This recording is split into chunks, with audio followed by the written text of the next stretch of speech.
So let's dive right into this. Are you just feeling completely drained all the time, no matter how many hours of sleep you manage to get?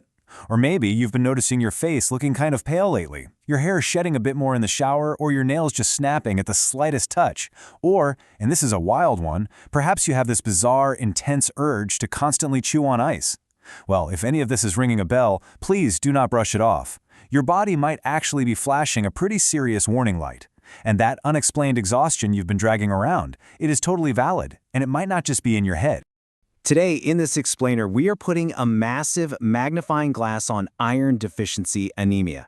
We're talking about literally the most common nutritional deficiency on the entire planet. But hey, we aren't just going to sit here and admire the problem. We are going to unpack some really clear, science-backed solutions. By the time we wrap this up, you'll know exactly what clues to look for, why it's happening to you, and how to start treating it right from your own kitchen.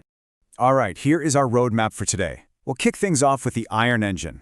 Then we'll count down the 7 warning signs, investigate the root causes, map out a natural treatment protocol, and finally, we'll go over some crucial medical warnings. Okay, starting with part 1, the iron engine.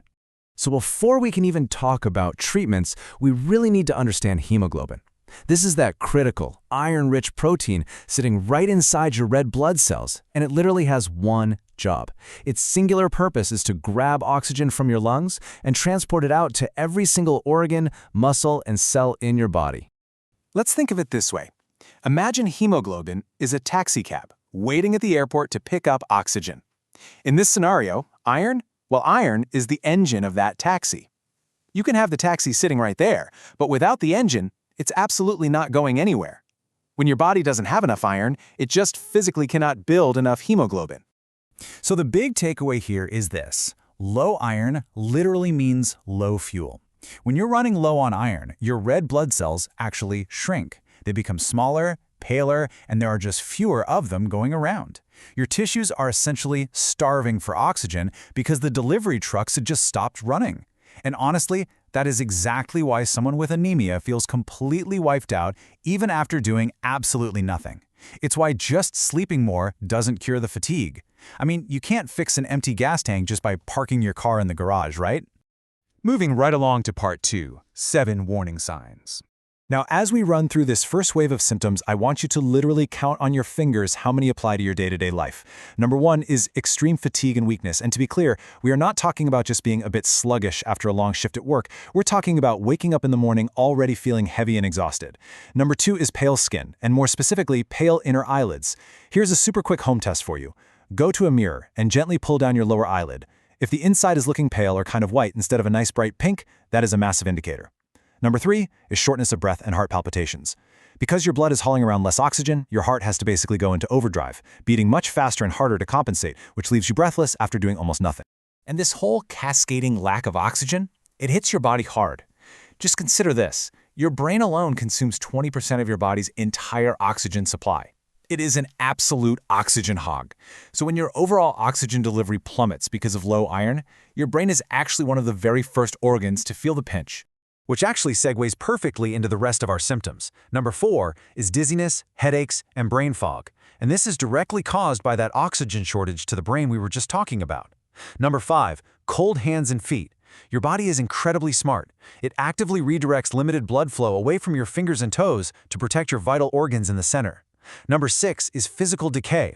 We're talking hair coming out in handfuls, brittle nails that can literally become concave or spoon-shaped, and even a weirdly smooth, sore tongue. And finally, number 7, restless legs at night, and this fascinating thing called pica. Pica is this intense, uncontrollable craving for non-food items, and most commonly, that item is ice. If you are just compulsively chomping on ice every single day, your body is practically screaming at you for iron. So if you just counted 3 or more of these on your fingers, it's definitely time to pay attention. All right, let's get into part 3, root causes. So where is it all going? Iron loss generally falls into 2 buckets. Physical drain versus dietary block. On the physical drain side of things, blood loss is the main culprit. That could be heavy monthly periods for women, or maybe hidden internal bleeding from things like ulcers, or even just regular painkiller use. It can also stem from a massive physical demand, like pregnancy or teenage growth spurts, where the body is working overtime to build extra blood.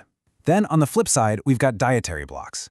This might just mean you aren't eating enough iron in the first place, which can totally happen on poorly planned vegetarian diets, or it means your gut is just failing to absorb it. That happens with conditions like celiac disease, low stomach acid, or even if you're a long-term user of antacids.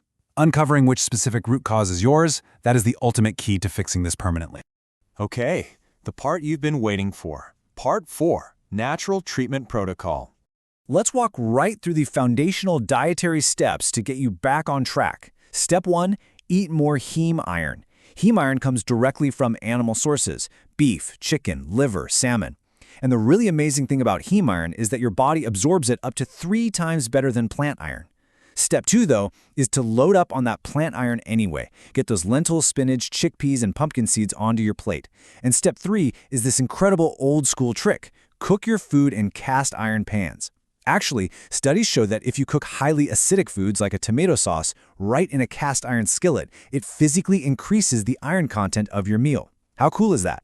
Now, here is the absolute game changer when it comes to absorption. You always want to pair your iron with vitamin C. Squeeze some fresh lemon over those lentils, or maybe eat a juicy orange with your spinach salad. Vitamin C basically acts like a multiplier for iron absorption. But listen to this, because it's just as important. Do not mix your iron-rich meals with tea, coffee, or milk. The tannins in tea and coffee that can block your iron absorption by more than 60%. And calcium completely competes with iron too. So just keep your coffee and tea at least a good 1 to 2 hours away from your meals. To make this super practical for you, here are some really specific, actionable remedies supported by modern nutrition science that you can literally go make today. Try blending up a fresh juice of beetroot, carrot, and orange. Pomegranate juice is also fantastic. Here's a great one. Soak a few dates overnight, then eat them in the morning with a spoonful of blackstrap molasses stirred into some warm water. You can snack on a handful of roasted pumpkin seeds throughout the day. Or just whip up a hearty lentil and spinach soup, and don't forget to squeeze that fresh lemon on top for the vitamin C boost.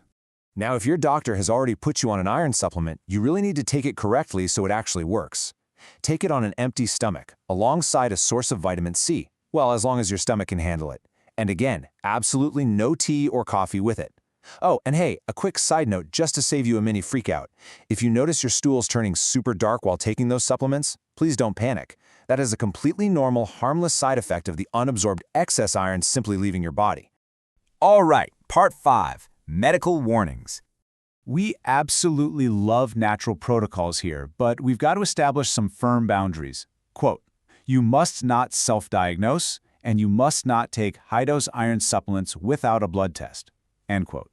The protocols we just went over are incredible for mild deficiency, for general prevention, and for daily support. But excess iron is highly toxic. Overloading on it can cause severe, lasting damage to your liver, your heart, and other major organs.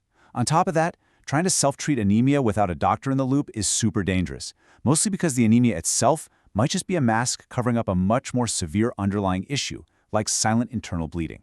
So, the most crucial takeaway here is knowing your red flags.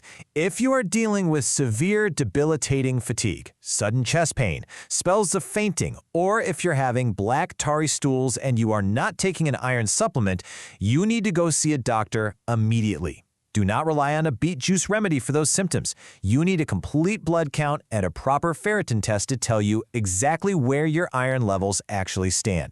So, let's circle back to that list for a second. Really think about it. How many of those 7 symptoms do you actually have? Is it that unrefreshing, heavy sleep? Are your hands always freezing? Or is it that bizarre, intense craving for a cup of crushed ice? Remember, your body rarely lies to you. The only question now is, are you ready to listen to what it's saying and actually take action?